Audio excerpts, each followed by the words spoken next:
अमरावती येथे मराठी पत्रकार भवन या ठिकाणी शिवजयंतीच्या निमित्ताने पत्रकार परिषदेचे आयोजन आज मंगळवार रोजी दुपारच्या सुमारास करण्यात आले होते। पत्रकार परिषद संपल्यानंतर एका नामांकित कंपनीचे ताक आणले असता ताक पिल्यानंतर पत्रकारांना मळमळ व उलट्या सुरू झाल्या।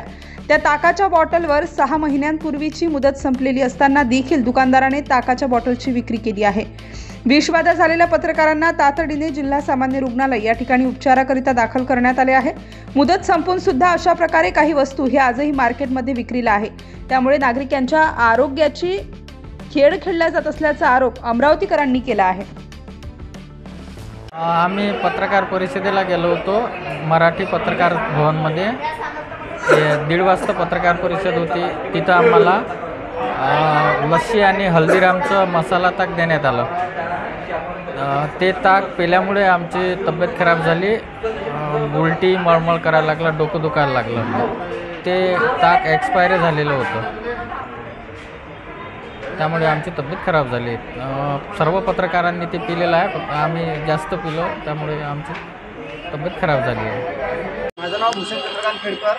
मी इथे तिकीटचं समोर हे दुकान आहे, इथे सुगंध डेली नीट इथे चाच घ्यायला आलो होतो पत्रकार परिषदेमध्ये।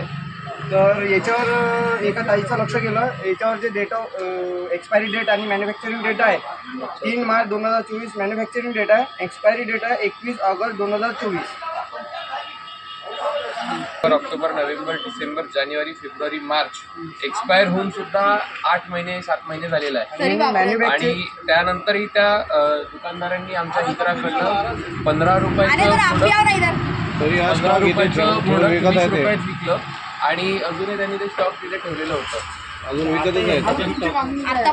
आता आमची मागणी आहे की आम्ही ज्या लोकांनी पिलं आहे त्यांना जर का काही त्रास झाला तर त्याची जबाबदारी यांनी घ्यावी।